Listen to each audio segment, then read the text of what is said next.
Muito bem, vamos lá, meus amigos. A gente então,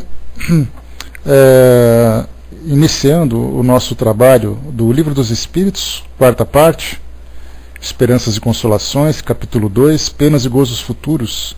Nós estamos no item número 6, Expiação e Arrependimento, a partir da questão 990, já no finalzinho do Livro dos Espíritos. Falta para nós aqui apenas, deixa eu pegar aqui rapidamente,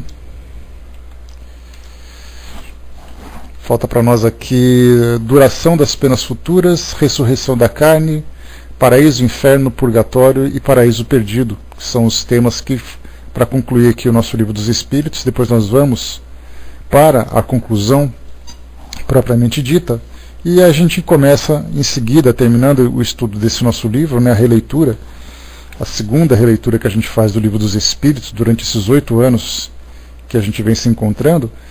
Nós vamos iniciar o estudo do livro Obras Póstumas, um livro que traz uma coletânea de reflexões e informações sobre Allan Kardec, sobre o trabalho que ele desenvolveu. Então a gente vai conhecer um pouquinho da personalidade do codificador. Antes eu queria só fazer um comentário com vocês. Eu conversava com a nossa amiga Lua, agora de manhã, um fato interessante, né, que aconteceu ontem na Europa. Ela comentou comigo, eu não conhecia essa tradição. Normalmente, no dia 21 de janeiro, todos os anos, há lá um dia especial chamado o Blue Monday, né, a segunda-feira azul, que significa, né, seria ali para nós, no norte da Europa, né, que seria o dia mais triste do ano. E eu fiz uma pesquisa para poder entender um pouquinho mais sobre isso, e eu vou ler rapidinho para vocês aqui, né. Isso aqui é um artigo publicado na BBC Brasil, né, que é uma proposta não, né, uma filial da BBC aqui no Brasil, e isso, no caso, foi do dia 21 de janeiro de 2008, mas que serve para nós porque não deixa de ser informação. E a notícia diz o seguinte: cientista identifica dia mais triste do ano entre britânicos nessa segunda-feira. Um cientista britânico sugere que essa segunda-feira, que seria o dia 21 de janeiro, é o dia mais triste do ano na Grã-Bretanha, conhecido como Blue Monday, expressão que significa algo como segunda-feira deprê. Cliff Harnell, ex-acadêmico na Universidade de Cardiff, no país de Gales, divulgou a fórmula para calcular o dia mais triste do ano em 2005. Segundo ele, os fatores analisados para chegar ao resultado incluem as dívidas acumuladas no final do ano, o tempo ruim, o retorno ao trabalho depois das férias, volta às aulas das crianças, o fracasso das resoluções de final de ano e o dia da semana. No Reino Unido, algumas empresas oferecem cursos para os funcionários superarem os efeitos depressivos da Blue Monday, e agências de turismo realizam promoções especiais para o turismo em destinos mais quentes. Segundo a equação de Harnell, a segunda-feira mais triste do ano é normalmente a última semana cheia do mês de janeiro. O mais feliz. Para compensar a fórmula do Blue Monday, Harnell também chegou a uma equação para calcular o dia mais feliz para os britânicos. Segundo ele, a última sexta-feira do mês de junho é o dia mais feliz para os britânicos. A fórmula combina com fatores como o bom tempo, junho marca o início do verão europeu, e a chegada das férias, que aumentam as atividades ao ar livre e a exposição ao sol. De acordo com as previsões e cálculos de Harnell, neste ano, o dia 27 de junho deverá ser o dia mais feliz para os britânicos. Isso foi em 2008, né? Então hoje já é 22 de janeiro, né? Mas ontem então foi reservado esse dia para a Europa, né? E como eu estava conversando com a Lua, ela dizia que o pessoal recebe folga remunerada exatamente como uma forma de prevenir suicídios. E isso foi isso que me chamou a atenção, não o fato deles ficarem de folga numa segunda-feira, porque nós já temos, né, como conhecimento geral, que essa época de inverno, principalmente no norte europeu, existe o tempo fechado, a depressão e tudo mais, o tempo fechado, o inverno, as pessoas distantes umas das outras, isso provoca uma depressão muito grande. E aí então o risco de suicídio acaba sendo maior. E aí então eles tomaram essa decisão de dar folgas para as pessoas, para os funcionários, para ficar com a família, para ficar em casa, para ficar passeando e tudo mais, para diminuir um pouco dessa tensão desse dia tão depressivo. Né? Então é um fato curioso o reconhecimento público, né? Um reconhecimento quase que oficial do norte da Europa, assim como na Ásia também acontecem alguns eventos dessa natureza, de que o clima, a forma de vida que optaram, né, o estilo de vida dos europeus acaba influenciando negativamente a vida das pessoas, fazendo com que elas se exponham a esse tipo de risco, que no caso é o suicídio. Né? Ainda mais na Europa, que tem algumas características interessantes da forma de vida, que é o caso, por exemplo, dos jovens buscarem mercado de trabalho, saírem de casa, ficarem longe da família, os pais, avós ficam longe dos filhos e tudo mais, essa distância vai aumentando cada vez mais. Enquanto isso, os jovens estão tendo menos filhos. Né? Então a gente vê que a Europa, como sendo um continente velho, na nossa visão ocidental aqui da América, de fato não só velho pela idade, mas velho também pelos seus habitantes. Então o número de jovens que estão nascendo estão muito menor do que os idosos que estão lá tendo uma expectativa de vida maior. A Lua colocou, né, 2 meses fora do meu Portugal aqui no norte da Europa e já reclamam, né? Pois é. Aí a gente vê o que espera, né? Então é exatamente essa dificuldade, essa questão da espiritualidade que não é bem trabalhada, o ritmo de vida, o clima, o temperamento das pessoas e tudo mais, né? Enquanto que em compensação, né, para nós que estamos aqui um país tropical, aquela coisa toda, né, a gente vive aqui a alegria que não acaba nunca, né? Mas vamos lá. Então esse é um detalhe interessante que me chamou a atenção, só queria compartilhar com vocês, porque isso realmente me deixou curioso quando eu vi que eles deixam de trabalhar exatamente por causa disso, né? Deixa eu ver aqui, Dudu colocou, isso não é baixar a vibração de um país, né, fazendo com que as pessoas fiquem mais para baixo ainda. Eu acho que é uma pobreza de espírito trazer lembranças tristes a quem já está com problemas, né? Essa é a minha opinião, né? Um país que tem um nível alto de suicídios, acho que esse dia traz mais tristeza, mesmo que esse país assim fechado como o tempo, né? Não, eu acho que não, Dudu. Eu vejo da seguinte forma, na verdade eles estão lutando contra uma força da natureza. Não é simplesmente uma decisão, algo que eles tomaram, porque se você pegar esse cálculo que esse inglês acabou fazendo, você pega, por exemplo, a última semana de janeiro, é quando as pessoas estão voltando ao trabalho, quando as aulas começam, as pessoas fazem aqueles planejamentos de fim de ano e tudo mais. Então isso tudo vai se acumulando nesse ponto, não deixa de ser uma curiosidade. E somado também ao forte inverno, principalmente nessa época, a gente tem visto aqui nos meios de comunicação, né, os aeroportos bloqueados, trens andando em velocidade reduzida, mortes em virtude do frio e tudo mais. Então, eles estão lutando contra uma força da natureza, contra uma força psicológica que não é uma questão de decisão. Na verdade, eles estão tentando fazer isso para minimizar os efeitos negativos da somatória desses fatores. Né? Então, eles não fazem simplesmente por um capricho. Na verdade, seria quase que uma necessidade, talvez, né? Na visão deles, naturalmente, né? Porque como a Lua lembrou, né, na parte sul da Europa não tem essa frescura, né, Lua? Lá todo mundo trabalha dia sim, dia não, faça chuva, faça sol, né? Já no norte tem essa folguinha, o pessoal dá uma relaxada, aquela coisa toda, né? Mas cada um sabe o que é, né? Pois é, mas é que a gente não mora lá, né, Dudu? É difícil a gente fazer um apontamento, uma crítica. Eu também não concordo nem discordo, isso é uma coisa que quem vive lá sabe como é que é. Né? É difícil a gente analisar a cultura de um povo se a gente não vive e não participa dos efeitos daquilo que eles vivenciam, né? Então, a gente simplesmente observa, e eu trouxe para vocês a título de curiosidade, sem fazer qualquer tipo de julgamento, né? Então, a Lua lembrou, né, curiosamente, o povo do Sul tem fama de ser preguiçoso, né? Então o pessoal do Sul trabalha bastante, o pessoal do Norte sofre de depressão. Aí essa rixa entre eles lá, né, eles que se entendam, né, Lua? Então a gente vê como é interessante essa situação, né? A Ju lembrou aqui também, né, existe uma grande influência nas pessoas, né, nas mentes, com fatores psicológicos.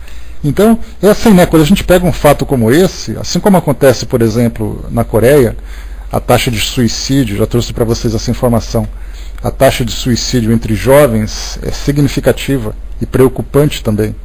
Isso porque os jovens na Coreia, eles são muito pressionados, desde quando entram na adolescência, a serem profissionais bem-sucedidos. Então eles têm que tirar altas notas na escola, têm que escolher a faculdade certa, têm que ser bem-sucedido na faculdade, para quando acabar, ele já sair bem empregado e cobrado pela sociedade e pela família. Então, quando o jovem, no meio dessa trajetória entre escola e universidade, não consegue atingir os objetivos que traçou, ele acaba optando pelo suicídio. E a gente pensa assim, mas esse povo é louco fazer isso. É uma questão de cultura. Eles sabem como isso funciona, é uma questão de tradição de família. A cultura oriental é uma cultura completamente diferente da nossa, que a gente, o máximo que a gente consegue ver pela televisão e olha lá, então o estilo de vida é muito diferente, né? A Lua lembrou aqui, né, que eu estou há 2 meses sem sol, posso dizer que tem influência, né, e é deprimente mesmo. Não é fácil, né, gerir os dias seguidos de ausência de luz, sempre cinzento, né? Pois é, a gente pensa, né, vê como é complicada essa situação. Ainda mais vocês correndo naquele inverno belga, né, Lua, que eu fiquei até arrepiado quando vi vocês correndo naquele inverno. E imagina a fome na África, né? O dia seriam todos os dias, né, por causa da fome, né? Então, quer dizer, é uma questão de cultura mesmo, né? Não adianta a gente querer julgar como funciona, só estando lá para ver. Tanto que tem muito brasileiro que vai para a Europa, não suporta e volta. Não suporta porque o tipo de vida, aquela coisa toda, né? Então, tem bastante coisa nesse sentido. Deixa eu ver aqui rapidinho, só uma indicação aqui. Só um instantinho, pessoal. Rapidamente aqui. Meu Freestone trouxe uma indicação aqui sobre a depressão. Deixa eu pegar aqui rapidamente. Agora o Pautalk ficou um pouco mais complicado para acessar outros artigos.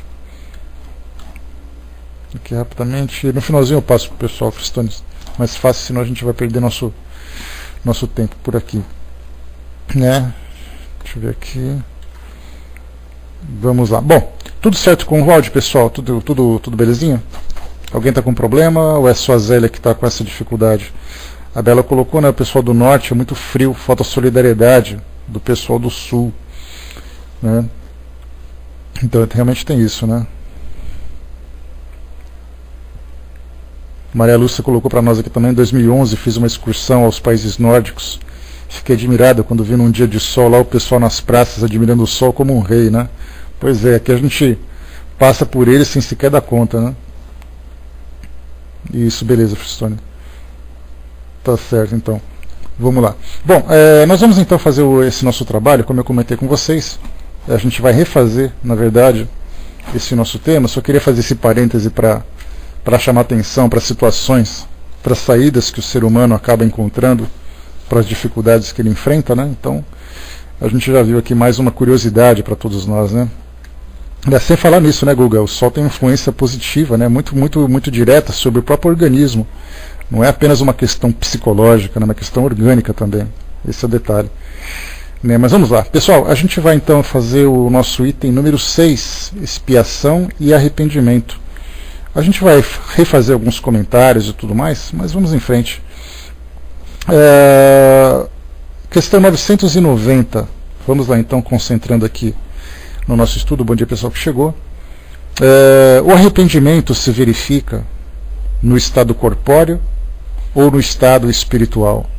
Aqui, quando nós falamos sobre arrependimento, a gente lembra que no nosso estudo anterior nós falamos sobre penas temporais, né? Então, quando a gente fala sobre a natureza das penas e gozos futuros, nós conversamos um pouquinho sobre essa ideia que é trazida pela visão dogmática dessas religiões tradicionais, que falam sobre inferno, sobre purgatório, aquele sofrimento eterno e tudo mais. E aí então Kardec fez uma separação aqui para nós, do item número 4, separou-se uma análise desse tema, junto aos espíritos, sobre a natureza dessas penas e dos gozos futuros. Ou seja, o que é o sofrimento no mundo espiritual, o que é a felicidade no mundo espiritual. Então foi feita essa análise, que o sofrimento é uma questão de consciência, é uma questão moral, que ela tem ali o seu tempo de duração, de acordo com a capacidade que o espírito tem de absorver, principalmente, né? Deixa eu só tirar o pessoal aqui querendo me sequestrar de novo. Então a gente vai, só um instantinho. Aconteceu a mesma coisa na semana passada, impressionante. Então, fazendo uma análise sobre de que forma que o espírito vivencia as dores morais dos erros que cometeu aqui na sua vida material. E da mesma forma também aqueles espíritos que conseguiram viver de uma forma equilibrada a sua vida material e conseguiu alcançar aquele estado de felicidade, de plenitude, aquele paraíso que todos nós conhecemos. Mas qual exatamente a natureza desse paraíso e qual a natureza desses tormentos, desse inferno que todo mundo vive? Aí nós vimos que tudo é uma questão de sentimento e que não existe nada que é eterno a não ser a própria existência do espírito. Fora isso, é tudo uma questão de forma de vivenciar o resultado das nossas ações. E a partir do momento em que nós vamos promovendo essa transformação dentro de nós, nós vamos retomando o equilíbrio e tendo ali novas oportunidades para viver a nossa vida, né? ou redirecionar as nossas ações equivocadas aqui no mundo físico. As penas temporais, a gente lembra que quando se fala penas temporais, fala exatamente sobre essa questão das penas que não são eternas, né? Das penas que não são eternas, mas que elas têm ali o tempo de duração, e como a gente lembrou, né, as próprias palavras de Vinícius de Moraes, que seja eterno enquanto dure. Quando ele falava sobre o amor, né, sobre a paixão, sobre os relacionamentos, a mesma coisa também com relação aos sofrimentos, que ele seja eterno enquanto dure, e essa duração vai depender exatamente da forma como nós lidamos com isso. E é muito difícil a gente fazer um apontamento, um julgamento, quando nós observamos um espírito que se manifesta, por exemplo, numa reunião mediúnica, e ele fala sobre os sofrimentos que ele vem vivenciando. Aí normalmente existe até uma certa falta de sensibilidade de algumas pessoas que conversam com esses amigos espirituais, falando com eles como se eles estivessem sofrendo porque quisessem sofrer. Né? Ou seja, dizendo assim, olha, você pode parar de sofrer, é só você fazer isso, e passa aquela receita de bolo tão fácil, como se o espírito pudesse de uma hora para outra esquecer todo o seu passado, esquecer todo o seu erro, e de repente fazer de conta que nada existiu. Então, na verdade, nós vemos exatamente o contrário, a necessidade de fazer um trabalho bastante detalhado para que o espírito possa se reconstituir diante daquela culpa que ele carrega na sua existência. E a gente sabe que culpa, todos nós já sentimos uma vez ou outra um momento de culpa na nossa vida, ou vários momentos de culpa na nossa vida, em que é mais ou menos como se a gente quisesse voltar no tempo, como se a gente quisesse enfiar a cabeça num buraco, é como se a gente quisesse desaparecer, para parar de sentir aquele peso que nos persegue, né? aquela sombra que nos persegue. Então a culpa é um dos sentimentos mais destrutivos que existe na nossa vivência, e muitos espíritos não conseguem lidar com essa culpa. Então, na verdade, né, a gente lembra que o trabalho no mundo espiritual é um trabalho psicológico muito grande. Quando a gente fala essa palavra, a psicologia no mundo espiritual, muitas vezes a gente leva como se isso fosse quase que uma fantasia, como se fosse algo que não existisse. E, na verdade, a psicologia nada mais é do que você lidar com a psique, com as emoções, com os sentimentos, com as ideias. E o espírito no mundo espiritual, ele vivencia com muito mais intensidade os seus pensamentos, os seus sentimentos e suas ideias. Né? Por isso, então, a gente lembra que, chegando no mundo espiritual, as equipes que lidam com aqueles que são os recém-desencarnados e tudo mais, é um trabalho praticamente psicológico, de fazer com que ele saiba lidar com a separação dos seus entes queridos, saiba lidar com um estilo de vida diferente, porque os espíritos constroem, nós, quando construímos a nossa vida aqui no mundo material, a gente constrói de acordo com a nossa preferência, de acordo com as nossas condições. Então a gente tem ali os tipos de relacionamentos que nós criamos, o tipo de trabalho que nós desenvolvemos, o ambiente onde nós vivemos e tudo mais. E de repente o espírito, quando ele desencarna, ele deixa tudo isso para trás. Mas é muito fácil, quando nós, que somos estudantes do espiritismo, entendemos que o mundo espiritual tem muito mais a oferecer, é muito fácil a gente levar aquele tapinha nas costas e falar assim, deixa o seu passado para trás que tudo vai ficar bem. Para aqueles espíritos que não querem, não pensam em deixar o mundo material para trás, essa perda é extremamente dolorosa. para aqueles que têm as suas riquezas, que têm as suas posses, que têm os seus amigos, que têm os seus familiares. Não é um espírito inferior ou superior, qualquer espírito vai sofrer essa separação. Para ter uma ideia, imagina uma mãe, por exemplo, que desencarna e deixa seus filhos para trás. Você acha que aquele tapinho nas costas dizendo assim, não esquenta não, seu filho está bem lá do outro lado, você não precisa ficar perto dele não. Você acha que vai ser tão fácil assim aceitar essa possibilidade, por mais esclarecido que esse espírito seja? Então, na verdade, nós temos ali os sentimentos, nós temos os nossos apegos, nós temos as nossas carências, nós temos vários elementos que vão nos prendendo aqui no mundo material. E chegando no mundo espiritual, o único trabalho que possa fazer com que o espírito se adapte àquela nova condição é exatamente esse trabalho psicológico. Então são grandes psicólogos que nos recebem no mundo espiritual. Essas leituras que nós fazemos, né? Porque é um choque sem dúvida nenhuma, né? Essas leituras que a gente faz desses espíritos que lidam nessa área de saúde, é muito mais a saúde mental do que a saúde orgânica, né? Porque na verdade a saúde orgânica ela já não existe mais no mundo espiritual, a não ser os reflexos das lesões que o corpo físico acabou promovendo. Então esse trabalho psicológico é fundamental. E para quem gosta de psicologia, está aí uma área que possa atuar futuramente, né? Então, esse trabalho é muito importante. Aquele espírito que chega, te acolhe, te esclarece, com muito cuidado, principalmente, né? Para que você não se dê conta que de repente você morreu. Você olha e fala assim, nossa, mas onde que eu estou? O que aconteceu? Nada não, meu filho, você morreu. Esquenta a cabeça não. Como se isso fosse a coisa mais natural do mundo. E não é. E nesses casos, como se não bastasse tudo isso que nós trouxemos agora, como dificuldade de adaptação no mundo espiritual desses espíritos que são recém-desencarnados, e que certamente nós também passaremos por essa situação, já que nós não temos ainda tanta facilidade para nos desapegarmos aqui da nossa rotina do mundo material, nós temos também essa questão das culpas. Quer dizer, já não basta a dificuldade de você sair e deixar o meio onde você vivia, você ainda tem que lidar com as lembranças de tudo aquilo que você fez de errado. E aí então você lida com o choque e ainda é consumido por essa culpa. E é algo extremamente difícil. E aí então o trabalho que é feito no mundo espiritual diz respeito ao perdão, ao auto-perdão, ao arrependimento, que são formas do espírito começar a absorver, a aceitar o impacto das suas ações negativas e começar a se reconstruir interiormente. Né? Elcio lembrou aqui, né, que Manuel Filomeno de Miranda, no livro Nas Fronteiras da Loucura, né, em 3 de suas obras especializadas em desobsessão, explica os detalhes, com detalhes do fenômeno. Aliás, para quem gosta de conhecer um pouquinho mais dessas reações psicológicas no mundo espiritual, Manuel Filomeno de Miranda é o grande especialista nessa área, né, os livros que são psicografados pelo Divaldo Franco. Eu tive a oportunidade, bom dia, Sandizinho. Eu tive a oportunidade de ler, acho que quase todos dele, e ali a gente vai conhecendo um pouco mais as características de cada personagem que vai sendo apresentado para nós, as suas reações, as suas dificuldades. É assim um universo muito rico a ser estudado, quando a gente começa a analisar o nosso mundo material, as pessoas que a gente conhece, e fica imaginando, a gente começa a projetar como será o futuro daquela pessoa e começar a projetar também, por que não, o nosso próprio futuro. Então, nessa questão das penas e gozos futuros, diz respeito exatamente a isso, essas crenças pré-concebidas que a gente acaba criando com relação àquilo que nos espera no mundo espiritual. Isso começa a ser transformado a partir desse entendimento sobre a nossa imortalidade, sobre essa dinâmica diferente, sobre essa dinâmica diferente que existe no mundo espiritual.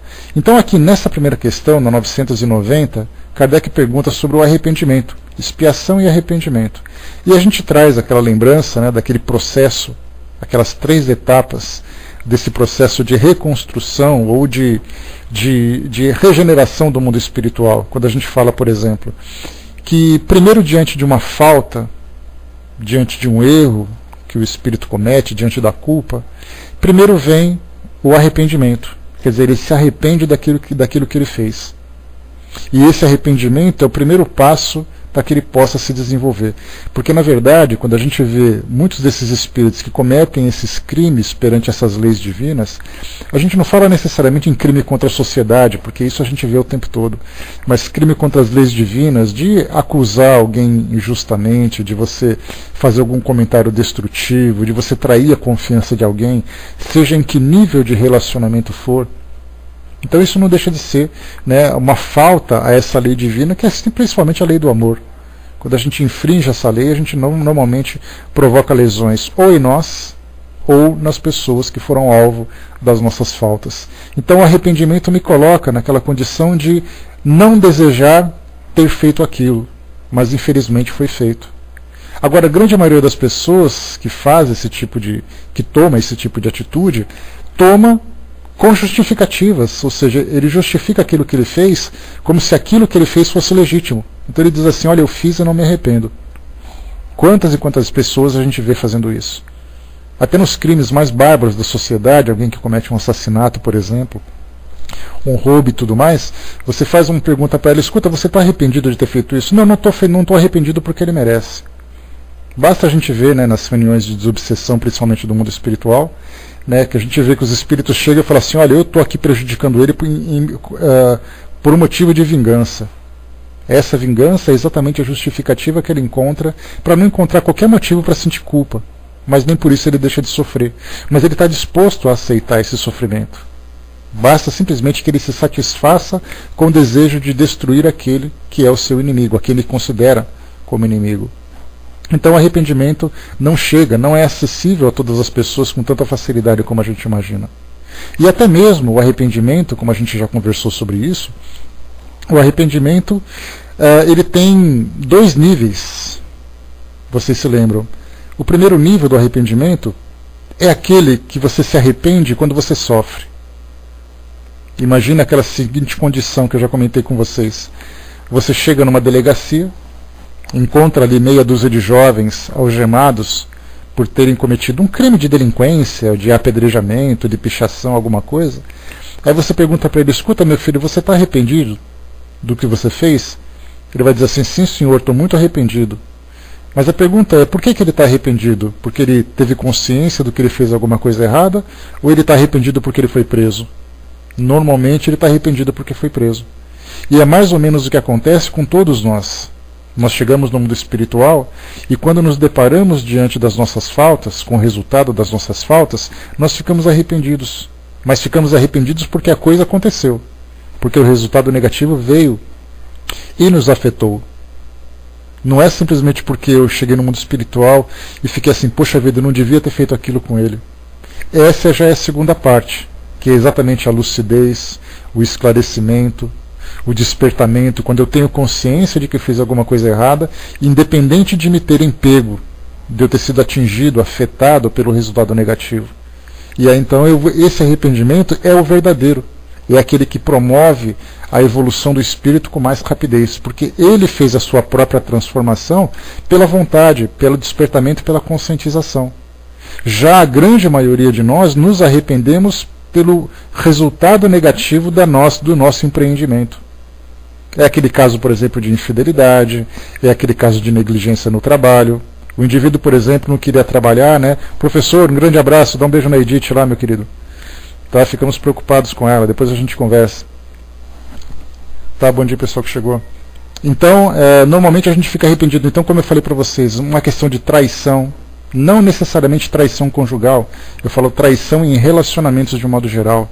Eu falo sobre ofensas, eu falo sobre criação de intrigas, eu falo sobre negligência no trabalho. Fui um funcionário negligente e me mandaram embora. Eu fiquei tão arrependido de não ter trabalhado direito. Mas se eu continuasse ganhando, né,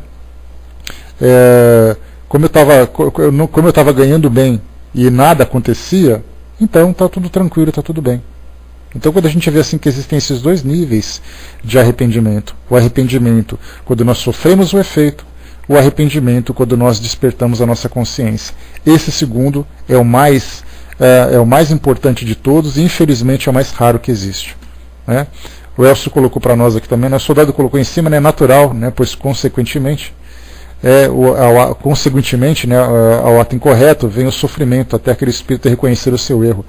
E essa questão, soldado, do sofrimento, ela é muito relativa. Tem alguns espíritos, aqueles que são mais sensíveis, e eu espero sinceramente que nós estejamos entre eles, aqueles espíritos que diante da primeira sensação de sofrimento, a gente já começa a trabalhar para que isso se transforme. mas a grande maioria sofre durante muito tempo. Nós temos aqueles espíritos, por exemplo, que passam ali décadas num processo de sofrimento no mundo espiritual, ou aqui mesmo, né, ou em várias encarnações aqui no mundo material, sofrendo, arrependido, mas sem se trabalhar, sem se transformar. Então esse arrependimento ele não vem de uma hora para outra, ele vem gradativamente, ele vai evoluindo, se desenvolvendo, até que o espírito se conscientize. E isso realmente é muito demorado. Né? Então isso é natural, né, natural para todos nós, porque ninguém quer sofrer. Se você está sofrendo, você faz de tudo para parar de sofrer, mesmo que você tenha que renunciar aos seus objetivos, né? Que você teve uma atitude querendo se beneficiar, querendo ali conquistar os seus desejos pessoais, né? Os seus objetivos, e quando você comete o erro, você abre mão disso tudo, mas você abre também com sofrimento, porque na verdade o indivíduo gostaria de continuar vivenciando aquilo que ele desejava, né? O Elcio colocou para nós muitas vezes, quando não há arrependimento, pode não ser por despeito ou arrogância, mas sim por adquirir uma maior compreensão de tudo o que se passou, onde nada era o certo e errado, e sim necessário para a evolução daquela alma. É a questão que a gente fala sobre ainda aqueles que estão na fase da ignorância. É a mesma coisa também. Alguns cometem os erros, e no passado era assim. Naquele nosso passado mais primitivo, a gente volta ali algumas tantas encarnações no tempo, a gente era daquelas pessoas inconsequentes, né? Aquelas inconsequentes que não faziam simplesmente por uma questão de instinto, por uma questão de impulso, de irresponsabilidade, mas nem por isso deixava de sofrer. Só que tinha o atenuante da ignorância. Hoje, passadas tantas encarnações, nos tempos atuais, nós já temos referências no nosso mundo daquilo que é certo e que é errado. Nós temos muita informação, nós temos muita filosofia, nós temos aí resultados das ações de todo mundo. Então não adianta a gente querer simplesmente dizer que não sabia. Né? Porque quando nós falamos sobre essa questão do conhecimento, embora a gente tenha, ainda há aquela variedade, né? Ou eu sei muito ou eu sei muito pouco, mas certamente eu sei. Para a gente ter uma ideia, como a gente já sabe o que é certo e o que é errado, para quem tem criança em casa, né, dessas crianças ali por volta dos seus 4, 5, 6 anos de idade, que é aquela fase mais perigosa, se está em casa fazendo alguma coisa, aquela criança está num ambiente e ela está quieta, é porque tem alguma coisa acontecendo de errado. E quando chega lá não dá outra, ela está aprontando alguma coisa. E ela sabe que está fazendo errado, tanto sabe que faz em silêncio. Então até hoje as crianças já têm essa noção, esse discernimento do que é o certo e o que é errado. Ela sabe que está fazendo, nós como adultos não vamos saber. Tanto que a gente faz escondido. Quando quer fazer alguma coisa, a adrenalina sobe um pouquinho, a gente fica com o coração mais acelerado, a gente fica mais preocupado se alguém está olhando, a gente sabe o que é certo e o que é errado. Só que assim, nós somos fracos no sentido de conter esses impulsos. Mas isso não significa que a gente não tenha consciência de que está fazendo errado. Né? Então esse é o detalhe que a gente vê. Então aqui os Espíritos colocaram para nós se o arrependimento se verifica no estado corpóreo ou no estado espiritual. A resposta dos Espíritos, no estado espiritual. Mas pode também verificar-se no estado corpóreo, quando bem compreendeis a distinção entre o bem e o mal. Qual a diferença entre o arrependimento no estado espiritual e no estado corpóreo? No estado corpóreo, nós estamos vivenciando as experiências. E quando você vivencia a experiência, é como se você estivesse no meio do furacão, estivesse no meio da festa, e está ali desfrutando dos prazeres. Vamos imaginar essa questão da festa. Eu quero dar uma festona de aniversário.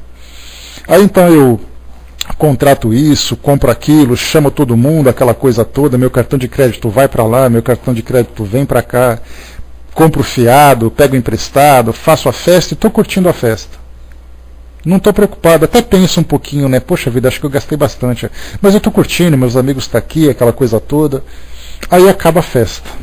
Passam ali algumas semanas, começam a chegar as faturas em casa. Aí eu começo a falar assim, meu Deus do céu, por que eu fui fazer a festa daquele jeito? Onde eu estava com a cabeça quando eu fiz aquilo? Nessa questão da festa, nesse exemplo que a gente deu agora, é mais ou menos o que a gente fala com relação à nossa vida. Aqui nessa nossa vida a gente está no meio da festa, a gente está no meio da bagunça, A gente está no meio dos estímulos que o mundo espiritual pode oferecer.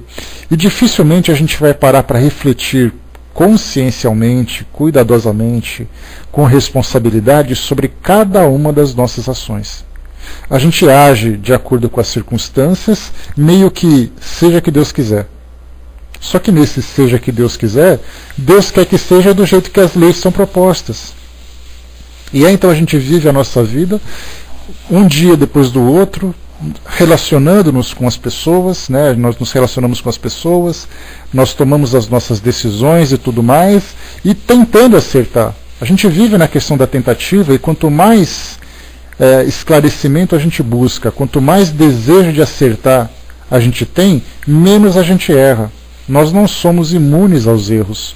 Mas o fato da gente ter essa proposta de vida, uma filosofia de vida, que nos tenta colocar num caminho da correção, da retidão, a gente erra menos que isso, mas não significa que a gente não erre. Agora, no mundo espiritual é diferente. No mundo espiritual, que já é o futuro, é o momento em que a gente para e olha para trás. É aquele momento em que a gente começa a analisar as nossas faturas. Começa a fazer as contas, o que a gente vai ter que pagar, o que não vai ter que pagar, o que eu vou ter que devolver e coisa e tal. Então, na condição de desencarnado, é muito mais fácil a gente fazer uma análise sobre as nossas ações. Já no mundo material, a gente está vivendo a situação. E essa prudência, que é uma das virtudes mais difíceis da gente exercer aqui no nosso mundo hoje, a prudência, infelizmente, não está bem desenvolvida. Então, por isso a gente não tem a responsabilidade, a gente não tem aquela noção de consequência. Tem uma palestra de Raul Teixeira, já de alguns anos, quando ele, conversando com o Espírito Camilo, que é ali o seu orientador espiritual, o seu mentor espiritual, com quem ele desenvolve todos os trabalhos de palestras, de psicografias e tudo mais, Raul Teixeira recebeu a seguinte orientação: guarda na sua mente a seguinte frase, ou a seguinte expressão, abrem aspas, e depois, fecham aspas. O que significa esse depois? É assim, se você tomar uma decisão, e depois, como será? Se você disser alguma coisa para alguém, e depois, como será? E aí então a gente vai saindo daquilo que é cotidiano, daquilo que é comum na nossa vida, e a gente vai aumentando a intensidade e aumentando também a gravidade da coisa. Se eu por acaso me relacionar com uma pessoa com determinado objetivo, e depois como será? Então a gente fazendo essa pergunta sempre, tomando isso como hábito, a gente vai ter muito cuidado com aquilo que a gente vai fazer. Eu dei o exemplo para vocês no nosso estudo anterior, sobre o tabuleiro de xadrez. Para quem gosta de xadrez, para quem conhece um pouquinho de xadrez, sabe como é que funciona. Você move uma peça, dando um lance no jogo, já perguntando, e depois? Como será o lance do adversário? Como será o desenvolvimento do trabalho? Então a gente sempre tem esse cuidado daquilo que vem depois. Essa é a prudência, é aquilo que nos chama a atenção. Só que na verdade a gente não consegue ainda viver isso com grande preocupação no nosso cotidiano. Então a gente vê que o arrependimento normalmente acontece no mundo espiritual, e os espíritos colocaram, mas pode também verificar-se no estado corpóreo, quando bem compreendeis a distinção entre o bem e o mal. É essa compreensão da diferença entre o bem e o mal que nós ainda estamos aprendendo.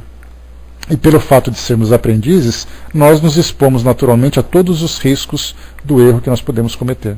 Tá, vai com Deus, Silvia. Bom dia, pessoal que chegou. Questão 991. Né? Esse capítulo é muito legal porque ele toca diretamente na nossa realidade. Todos os capítulos são assim. Mas esse em especial toca assim quase que faz quase que a gente sentir na pele, né, mais ou menos o que acontece. Questão 991. Qual a consequência do arrependimento no seu estado espiritual? Porque Kardec coloca na 991 a consequência do arrependimento no estado espiritual, e na 992 a consequência do arrependimento no estado corpóreo. Vamos entender a diferença entre um e outro. 991. Qual a consequência do arrependimento no estado espiritual? O desejo de uma nova encarnação para se purificar. O espírito compreende as imperfeições que o impedem de ser feliz e aspira a uma nova existência, onde possa expiar as suas faltas. Então, na verdade, é assim. Lembra quando a gente falou da festa? No mundo espiritual significa que a festa já acabou e as contas já chegaram. Nós começamos então a fazer as contas, a pensar, então eu começo a pensar assim, bom, então eu vou ter que trabalhar mais, eu vou ter que fazer um financiamento no banco, eu vou ter que pegar emprestado para poder pagar essas contas. Então, na verdade, eu começo a fazer um planejamento para lidar com as consequências daquilo que eu fiz. No mundo espiritual nós temos essa facilidade de lidar com essas consequências, porque a gente começa a fazer uma análise e começa também a ter um entendimento de que o futuro nos reserva novas oportunidades para o nosso desenvolvimento. E esse futuro é exatamente porque o espírito, no mundo espiritual, ele tem um entendimento de que a reencarnação para ele, a nova oportunidade existencial no mundo material, é uma realidade, não é simplesmente uma teoria.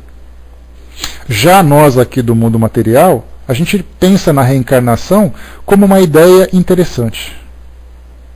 Vocês já pensaram sobre isso? Essa ideia interessante, por exemplo, que nós pensamos assim, bom, no futuro, quando eu reencarnar, no futuro, quando eu fizer tal coisa, no futuro, então a gente vai tentando planejar como vai ser o nosso futuro. Mas todo mundo aqui tem convicção absoluta da reencarnação? A gente pensa assim, tomara que sim. Porque a gente aceita isso como sendo uma filosofia que faz parte da nossa filosofia. Mas para você ter convicção de alguma coisa, você precisa vivenciar aquilo. E como a gente não tem lembranças das nossas reencarnações, como ter certeza da existência das reencarnações? Então, na verdade, a gente aceita isso para nós. E para mostrar que isso é uma dúvida, a gente percebe que o mundo está dividido entre aqueles que acreditam na reencarnação e aqueles que não acreditam na reencarnação. Por isso, então, pelo sim, pelo não, a gente vive hoje como se não houvesse amanhã. Lembra da música do Renato Russo? É preciso amar as pessoas como se não houvesse amanhã? Na verdade, a gente tem que amar as pessoas tendo certeza de que o amanhã vai continuar. Ou então aquela outra frase, né, aquela expressão que diz assim, né, viva a vida intensamente porque a vida é muito curta. E normalmente as pessoas vivem a intensidade da vida sem se preocupar com as consequências futuras, sem se preocupar com a fatura que vai chegar depois.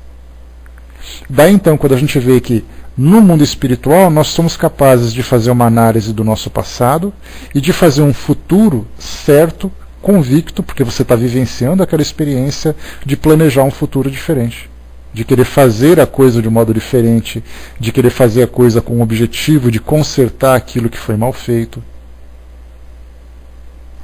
Essa é a visão que se tem do mundo espiritual. Vamos agora para o outro lado. Então aqui mais uma vez, né, o espírito compreende as imperfeições que o impedem de ser feliz e aspira a uma nova existência, onde possa expiar as suas faltas. Naturalmente também, essa visão é uma visão direcionada aos espíritos que têm essa consciência. Porque muitos espíritos que chegam no mundo espiritual não sentem arrependimento nenhum, nós sabemos disso. Não só não sentem arrependimento, como desejam continuar a fazer aquilo que fizeram, ou aquilo que faziam. Então, na verdade, quando você chega no mundo espiritual e você tem um mínimo de discernimento, um mínimo de propósito evolutivo, já é um começo a ser trabalhado. Claro que isso vai demorar mais ou menos tempo de acordo com a capacidade do espírito. É essa a diferença que tem. O Hermes lembrou aqui, né, mas se repararmos alguns fatos, a reencarnação é bem explicada. Hermes, é bem explicada para nós que temos essa proposta, que aceitamos isso. Para aqueles que não aceitam, mesmo que se você repare se você apresente todas as provas, isso não é aceito. Principalmente dentro daqueles que têm essa visão das religiões tradicionais, em que a reencarnação não é aceita. Então não importa quais são os fatos que você apresente. O que interessa para nós, não só espíritas, Elcio, para nós que somos reencarnacionistas, budistas, hinduístas, espíritas, e assim vamos, né? Então os reencarnacionistas de um lado, os não reencarnacionistas de outro lado. E aí então fica essa discussão filosófica de qual é a realidade. Os espíritos dizem para nós a realidade da reencarnação, nós temos a possibilidade, pelo fato de nós aceitarmos essa ideia, observarmos alguns fatos que existem no nosso mundo, a gente analisa com mais facilidade. Então, quer dizer, isso para nós é muito simples. E sorte nossa que temos essa visão, né, com mais clareza. A Sandra colocou, né, devemos consertar os erros agora, né, fundamentalmente, né, se a gente tivesse essa capacidade de analisar essa nossa forma de viver. O soldado colocou, né, acho que o ponto em si não é tanto como será a próxima ou as próximas reencarnações, mas como viveremos a nossa existência, né, seja do mundo material ou do mundo espiritual. E ainda continua a mesma dúvida, né, soldado, porque muita gente pensa assim, o mundo espiritual tem inferno, tem paraíso, tem purgatório, não tem nada, o que tem ainda? A falta de convicção, mais uma vez, desse detalhe, da vivência no mundo espiritual, assim como também das próximas existências terrestres, faz com que as pessoas vivam o dia de hoje sem essa preocupação. Por isso que eu falo para vocês, as pessoas vivem naquele seja que Deus quiser. E esse seja que Deus quiser, como eu disse para vocês, vai ser como Ele quer. Vamos agora aqui para o outro fato. Qual será a consequência do arrependimento no estado corpóreo? Olha agora falando sobre a nossa realidade no dia de hoje. Adiantar-se ainda na vida presente, se houver tempo para a reparação das faltas. Quando a consciência reprova e mostra uma imperfeição, sempre se pode melhorar. Aqui a gente já lida com aqueles que são felizes, aqueles que conseguem se regenerar ainda durante essa nossa vivência, essa trajetória, esse nosso período de vivência no mundo material. Isso porque o seguinte, a gente lembra, deixa eu colocar para vocês aqui a nossa grande sigla, está aqui, ó. Essa nossa sigla, AE, é a sigla do arrependimento, da expiação e da reparação. Então qual é o processo? Você se depara com uma situação em que você cometeu um erro, aí você fala assim, quando a sua consciência diz que você estava errado, aí a consciência toca aquele alarme e fala assim, você pisou na bola. Aí eu começo a sentir o arrependimento. Aí depois vem a expiação. A expiação é a consequência daquilo que você fez. Você começa a sofrer as consequências. Você perde uma amizade, você é acusado, você é rejeitado, você é punido. Isso faz parte da expiação. E depois vem a reparação. A reparação é assim, olha, eu cometi o erro, então eu vou lá pedir desculpas para alguém, eu vou fazer um trabalho, criar uma situação diferente daquela que eu criei para poder fazer com que tudo volte ao normal e tudo mais. Então, o indivíduo se arrepende, expia e repara. Aqui no mundo material, né? Ou mesmo no mundo espiritual, mas a gente está falando do mundo material. Só que esses três processos, essas três etapas, não são necessariamente completadas para todos os espíritos. Porque eu posso me arrepender e no momento em que eu for sofrer as consequências eu me revoltar. E nessa revolta eu simplesmente não trabalho para reparar. Então na verdade eu continuo preso ainda àquela situação, aquele ciclo, eu não consigo me desprender dele, enquanto eu não fizer o arrependimento sincero, não aceitar com resignação o sofrimento que aquilo vai me proporcionar, e não trabalhar, não me dedicar, não me sacrificar para fazer com que aquele sofrimento ou aquele dano que eu provoquei seja reparado. Exato, né? Esse efeito repetitivo faz com que as pessoas fiquem presas nesse círculo vicioso de ela chora o tempo todo, se revolta e chora, chora e se revolta de novo. Esse que é o detalhe. O Adilson colocou, né? Como você vê o arrependimento, como assim esquecimento? Adilson, a gente lembra sempre assim, ó, esquecimento é para quem sofre de amnésia. Nós não sofremos de amnésia. E, inclusive, o fato de você se lembrar de alguma coisa que você fez de errado é uma forma de você manter alerta a sua consciência para não fazer de novo. Eu comentei no nosso estudo anterior sobre a questão do voltar no tempo. Quantas vezes nós, que passamos por várias experiências, pensamos assim, se eu pudesse voltar no tempo eu não teria feito aquilo. Se eu pudesse voltar no tempo eu teria feito diferente. Aí eu comentei o seguinte, se isso fosse possível, voltar no tempo, eu teria me esquecido das consequências negativas daquele tipo de ação. Consequentemente, quando eu chegasse naquele momento, eu ia cometer o mesmo erro de novo. Vamos supor, por exemplo, que eu tenha...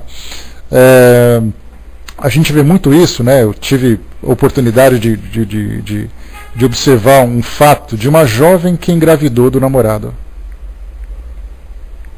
Aí, naturalmente, foi apenas uma aventura, aquela coisa toda, e aquela gravidez transformou a vida dela.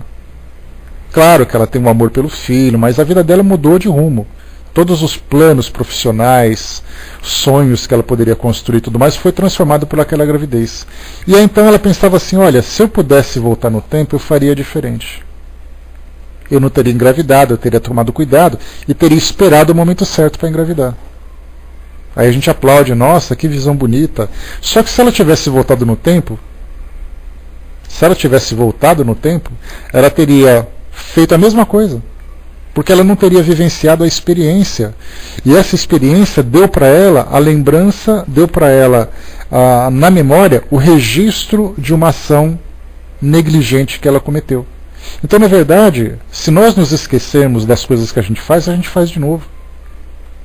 Por isso a culpa, na verdade, para nós, ela serve de alerta. Né? Pois é, voltar no tempo não adiantaria nada, você poderia tomar uma atitude diferente, mas se você não cometesse aquele erro, você cometeria outro da mesma natureza. Porque, na verdade, é a experiência que faz com que você aprenda. E essa experiência só é adquirida através da vivência. Ninguém ganha experiência na teoria. Nem nós que temos já uma experiência de vida, com os nossos 20, 30, 40, 80 anos de idade, não adianta. Então nós vamos ter que passar pela experiência. E feliz de nós, se tivermos sabedoria, de vivenciarmos a experiência certa, evitando a errada. Agora, como a gente não pensa nisso, pelo fato de nós sermos ainda bastante imaturos espiritualmente e moralmente, a gente cai nas teias do erro. A gente brinca de tentativa. Mas, pois é, né, cara? Se arrependimento matasse, já estaria morto. Se arrependimento matasse, todo mundo já teria desencarnado há muito tempo aqui. Esse é o problema. O fato da gente não aprender com os próprios erros. E eu já falei para vocês aqui uma experiência interessante. Experiência numa frase interessante. Ela... Só um instantinho, pessoal. Deixa eu pegar aqui a frase que eu sempre tento memorizar.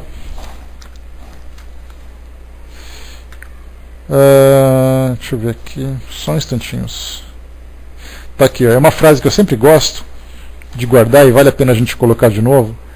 É uma frase de José Ernesto Bolonha, de um livro chamado Estação de Desembarque.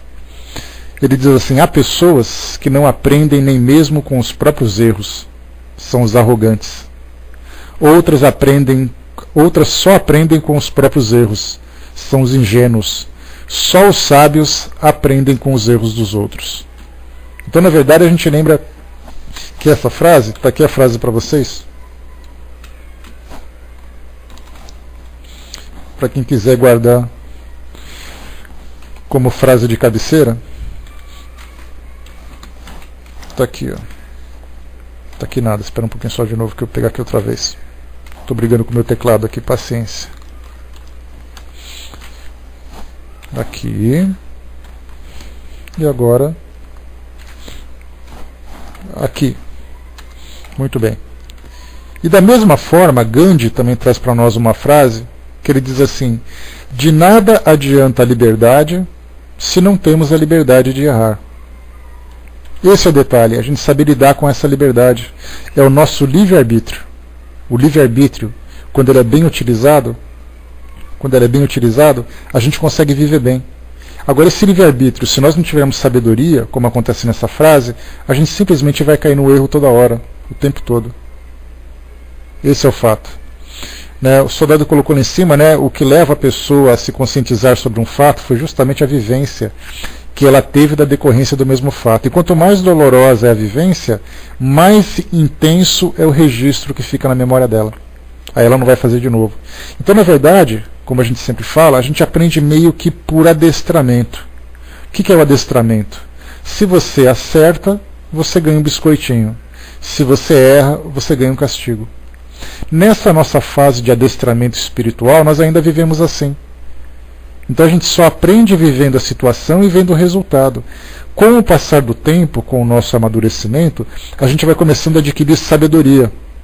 A sabedoria é quando eu começo a analisar a situação, analisar as suas consequências, ver se isso é positivo ou negativo, e aí então eu tomo uma decisão. essa sabedoria, de vez em quando a gente tem uns flashes de sabedoria, mas infelizmente a gente continua ainda agindo por experiência, ainda por vivências, né, pelo fato de por adestramento. Então a gente vai, né, gradativamente evoluindo e tudo mais, né, e quanto mais claro é o processo de aprendizado, como é o caso aqui, por exemplo, dessa questão que fala do arrependimento no estado corpóreo, se nós conseguimos desenvolver essa sabedoria durante a nossa vivência aqui material, a gente consegue consertar as coisas, a gente consegue tomar as decisões certas, e isso faz com que a gente se adiante ainda aqui na vida material. Porque se a gente cometer algum erro, a gente tem tempo de consertar. Quando a nossa consciência, dizem os espíritos, reprova e mostra uma imperfeição, sempre se pode melhorar. Então é nisso que a gente tem que focar. Nós temos um manual de instrução muito sábio, que é exatamente o Evangelho. E quando eu falo Evangelho, eu não falo num livro religioso, num livro dogmático. Pensem no Evangelho, que na verdade é uma coletânea de ensinamentos morais, que facilita a nossa vida. Se nós pegarmos, por exemplo, os ensinamentos de Jesus, também não peguem Jesus como um símbolo religioso. Peguem Jesus como sendo um homem sábio. O homem que tomava decisões certas, no momento certo, sabia exatamente analisar cada circunstância. Então, na verdade, o Evangelho, que é o histórico sobre a sua vida, conta exatamente o modo como ele viveu no tempo dele. Nós podemos utilizar esse aprendizado para viver o mesmo modo nos tempos atuais, com a mesma sabedoria, com a mesma consciência, com os mesmos valores. Se nós pegarmos, por exemplo, aquilo que foi trazido nos seus ensinamentos, mesmo que não seja, mesmo que nós tenhamos trechos fictícios, porque é uma realidade que a gente não pode dispensar. Muitas vezes a gente pensa assim, tudo aquilo que está no Evangelho é absolutamente verdadeiro. A gente sabe que os textos foram manipulados. Então a gente pega a essência daquilo tudo que foi trazido para nós e coloca como os valores máximos vividos por alguém. E a gente pega aqueles valores e coloca na nossa vida. E a gente começa então a viver a nossa vida regrada por esses valores no seu mais alto nível. E certamente a gente vai acertar. Eu não vou ter o sentimento de vingança, eu não vou ter necessidade de mentira, eu não vou ter desejo de trair ninguém, eu não vou ter desejo de agredir ninguém, de denegrir a imagem de ninguém, eu não vou querer passar ninguém para trás para poder me beneficiar. Eu vou querer valorizar aquilo que eu tenho, aquilo que eu posso, sempre pensando naquela lei do amor.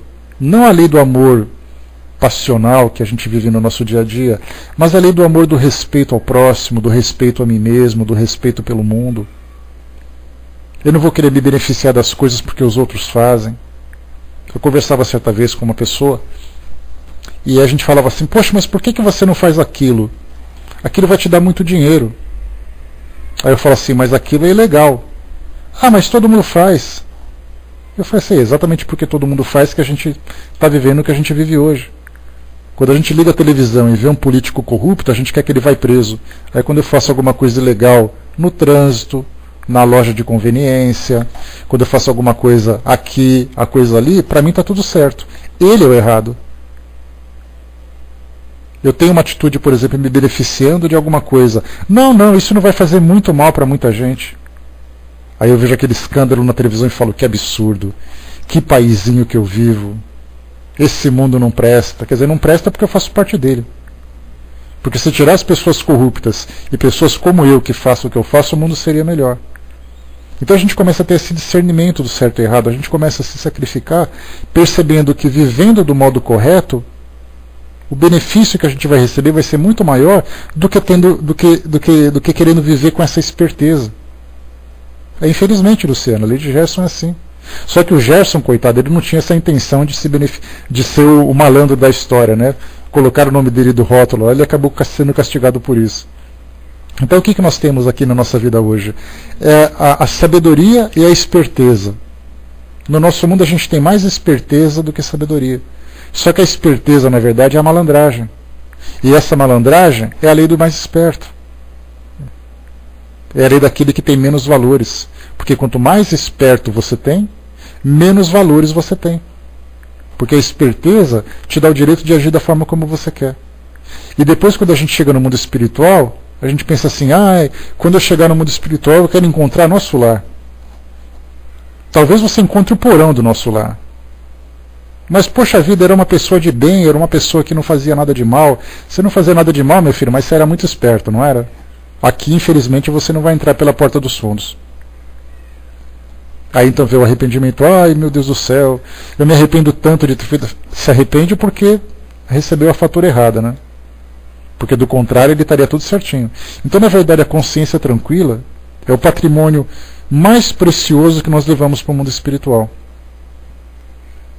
A consciência do dever cumprido, a consciência de ter feito o melhor que podia fazer, a consciência de não ter nenhum tipo de mácula, nenhum tipo de mancha na sua própria história, na sua trajetória. Chega no mundo espiritual recebido como o espírito que venceu o mundo, como foi a passagem de Jesus por aqui quando ele disse: eu venci o mundo, vocês podem vencer também. Quem mexeu no meu queijo, o Elcio, eu tenho um vídeo de uns 10 minutos que fala sobre isso, e eu vou postar para vocês depois no Facebook, para vocês baixarem, que é muito legal. É uma fita VHS de 1900 e alguma coisa, que conta mais ou menos aqui, conta essa história desse livro motivacional. É muito legal. Tá, vai com Deus, Adilson. Bom trabalho para você. Tá, até a próxima. Bom atendimento lá. Então mostra exatamente isso. Você quer mexer no meu queijo? Quer dizer, a perseverança, a dedicação e tudo mais, né? Por favor, Cindizinha, me ajuda. Tá? Obrigadinho. Né? Então, assim, é muito interessante a gente perceber. Então, na verdade, é esse valor que a gente deve cultivar. Então, quando se fala assim, qual é a consequência do arrependimento na vida corpórea, é exatamente isso. É essa oportunidade que nós temos de crescer com mais rapidez, de chegarmos no mundo espiritual, dando continuidade naquilo que nós crescemos aqui hoje. Porque normalmente no mundo espiritual a gente tem que consertar tudo para começar de novo. Se nós começamos a fazer a coisa certa agora, no mundo espiritual vai ser simplesmente uma consequência natural daquilo que nós construímos durante a nossa vida terrena. Porque não existe diferença para o espírito no mundo espiritual ou no mundo material. Na verdade, ele é um espírito. O cenário se transforma, o cenário se modifica, as experiências podem ser diferentes, mas ele, como espírito, continua sendo o mesmo. Então, aquilo que ele faz hoje, ele vai continuar fazendo amanhã. Aquilo que ele erra hoje, ele vai continuar consertando amanhã. É nisso que nós temos que pensar. O próximo item, 993, vai ser o último da gente fazer esse nosso estudo aqui de hoje. Não há homens que só possuem o instinto do mal, sendo inacessíveis ao arrependimento? Então essa pergunta fala exatamente daqueles que não têm essa proposta de transformação, talvez por ignorância, talvez ainda por paixões ainda muito presas às sensações do mundo material e tudo mais. Mas os Espíritos colocaram para nós aqui: já te disse que se deve progredir sem cessar. Aquele que nessa vida só possui o instinto do mal, numa outra terá o do bem, e é para isso que renasce muitas vezes, pois é necessário que todos avancem e atinjam um alvo, uns com mais rapidez, outros de maneira mais demorada, segundo os seus desejos. Aquele que só tem o instinto do bem já está purificado, porque pode ter tido o do mal numa existência anterior. Então mostra assim que, se nós hoje temos esses nossos princípios, esses nossos valores, ainda que sejam valores muito pobres, comparados com esses espíritos mais evoluídos que nós, que se manifestaram aqui no nosso mundo, que estiveram presentes aqui no nosso mundo, nós temos ainda, se nós pensarmos, por exemplo, nos crimes do passado, quando a gente lembra, por exemplo, da escravidão, quando a gente lembra das guerras mortais que já foram registradas aqui no nosso mundo, das pessoas que simplesmente utilizavam os outros para se beneficiar de um modo torpe, de um modo egoísta, no seu sentido mais duro, mais sólido. Hoje não. Hoje nós vemos crimes na televisão que nos chocam, a gente se arrepende das coisas que a gente faz. Isso mostra uma evolução significativa. Então quer dizer que reencarnação após reencarnação, nós estamos assim gradativamente nos depurando. Aqueles valores, né, ou aquelas imperfeições que eram mais grosseiras, elas vão sendo substituídas por valores mais elevados. A gente sempre faz aquela comparação daquele tacho, daquela jarra de barro. Quando a gente joga a primeira água, depois que o barro seca, vem aquela água suja, aquela água barrenta. É exatamente a nossa natureza espiritual no início da nossa evolução. Com o passar do tempo, a gente joga uma caneca de água pura, aí então o jarro transborda e joga um pouco daquela água suja fora. Aí depois a gente joga mais um pouquinho de água pura, depois mais um pouquinho, e com o passar do tempo, aquela água que estava suja naquele tacho vai começando a ficar mais clara. A gente já começa a perceber o fundo, já vê apenas ali alguns sedimentos boiando, até que chega uma hora em que essa água fica praticamente cristalina e potável. E isso mostra que cada encarnação é uma jarra nova. Só que essa jarra, ela pode ser uma jarra grande ou pode ser uma jarra pequena. Então eu posso promover em mim uma transformação mais rápida de acordo com a minha vontade. Ou eu posso fazer uma transformação pequena, empurrado, meio no tropeço, aquela coisa toda. Mas tem espíritos que durante muito tempo ficam ainda presos nessa condição do mal, nesse endurecimento acessível a esse arrependimento. Esses espíritos ainda presos na ignorância chegam ainda de estágios primitivos para participar conosco aqui desse processo evolutivo. Então eles se destacam de certa forma por esse endurecimento, enquanto que outros se destacam pela nobreza dos seus sentimentos. Então nós temos essa variedade, desde aqueles que estão ainda muito endurecidos, muito presos na ignorância, até aqueles que representam, na verdade, grandes luminares aqui encarnados entre nós para dar exemplo, para trazer grandes demonstrações de amor, demonstrações de fraternidade. Então nós temos essa variedade, um aprendendo com o outro. Aquele que é mais nobre, fortalecendo cada vez mais as suas convicções, auxiliando aqueles que são os mais primitivos, e aqueles que são os mais primitivos, observando a atitude daqueles que são os mais nobres. Então nessa variedade todo mundo está aprendendo. Quem já tem fortalece, quem não tem adquire. Quem está no meio sofre entre os dois lados. Então nós podemos decidir qual é o caminho que nós vamos seguir. Mas todos, conforme os Espíritos colocaram para nós, devem progredir sem cessar. E vai demorar mais ou menos tempo. Então nós podemos progredir, quando nós temos ali consciência da necessidade dessa evolução, progredir baseados no amor. Eu quero crescer porque eu vejo o amor daquele indivíduo pela humanidade, eu quero ser como ele. A gente vê Jesus, a gente vê Mahatma Gandhi, a gente vê Siddhartha Gautama, Madre Teresa, Chico Xavier e tantos anônimos que tem pelo mundo afora, que a gente vê na nossa família, no nosso trabalho, nos nossos grupos de estudos, de trabalho, seja lá onde for. A gente olha e fala assim, poxa vida, aquela pessoa é tão boa que eu gostaria de ser como ela. É uma referência para nós. A gente vai se espelhando naquelas pessoas. E isso nos ajuda nesse processo evolutivo. Isso nós temos vontade de fazer.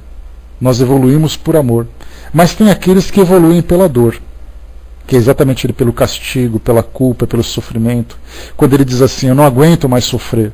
A gente tem um exemplo de André Luiz, lá no livro Nosso Lar, no primeiro capítulo, quando ele fala do início da sua jornada no mundo espiritual. E ele ficou durante quase 8 anos sofrendo a arrogância de um médico lá do final do século XIX, começo do século XX, né, aquela arrogância de um homem que vivia e desfrutava da vida, dos prazeres inferiores ainda. E ele então ficou resistindo, não achando que tinha culpa de nada, que tudo era injusto, que ele não devia estar lá, porque afinal de contas ele era um médico, ele devia ter respeito, aquela coisa toda, e de repente chegou uma hora que ele falou assim, eu não aguento mais sofrer. Eu preciso de ajuda. Nesse momento os espíritos então chegaram e falaram, me dá a mão que a gente vai te levar daqui. Te tirar daquela condição perturbadora de consciência em que ele se encontrava. Quer dizer, ele teve que passar por esse processo de sofrimento, de burilamento, né, de debridamento, digamos assim, até chegar uma hora em que ele exaurissem todas as suas forças, em que aquela arrogância saísse daquela condição de superioridade e ele entrasse na condição de humildade. Então o sofrimento faz isso com a gente. É como o diamante bruto, que os espíritos gostam muito de utilizar esse exemplo, aquele diamante que vai sendo burilado, até tomar aquele formato perfeito de pedra preciosa. Somente através do atrito, somente através da dor, que nós quebramos essa nossa resistência. Alguns procuram resistir um pouco mais, mas quanto maior a resistência, maior é o sofrimento. Até que chega uma hora em que ele fala, eu não suporto mais sofrer, eu preciso de ajuda. Aqui em São Paulo, só para a gente concluir o nosso estudo de hoje, nós temos observado um processo interessante que vocês devem estar acompanhando na mídia, que é a internação compulsória, ou seja, contra a vontade, daqueles que são dependentes químicos e ficam largados pelas ruas da cidade. Então chega ali o grupo de assistente social, de profissionais da área de saúde, recolhem esse profissional, recolhem aquela pessoa, levam para uma clínica, faz um tratamento contra a vontade dele, endossado pela lei. Ou seja, essas pessoas são levadas, quase que arrastadas para esse tratamento. Mas tem aquelas pessoas que são voluntárias para o tratamento. Quando eles percebem que esse tratamento está mais próximo a ele, o que ele faz? Ele chega então e fala assim, eu preciso de ajuda. E aí então ele é recolhido, levado para uma clínica de reabilitação e passa por todo o processo, né, de transformação social, psicológica, biológica e tudo mais, orgânica, né? Então ele passa por esse processo. Mas por que isso tudo? Por que ele chegou e pediu ajuda, se até então ele estava desfrutando da droga? Porque ele estava ali muito mais por uma questão de dependência do que por uma questão de vontade. Porque a doença, a gente sabe que o indivíduo que está naquela condição, ele gostaria de ter uma vida diferente. Mas a sua tendência, a sua fraqueza, ainda o leva, a fraqueza moral, ainda o leva para aquele artifício de fuga, de prazer, seja lá como for. Então, na verdade, a gente vê que tem aqueles que realmente resistem durante muito tempo a esse arrependimento, a esse processo de transformação. Mas há aqueles que, embora resistam muito, chega uma hora que cede. Há aqueles que resistem pouco, há aqueles que quase não resistem, há aqueles que são voluntários para esse processo de transformação. Nós encontramos tudo isso no nosso mundo.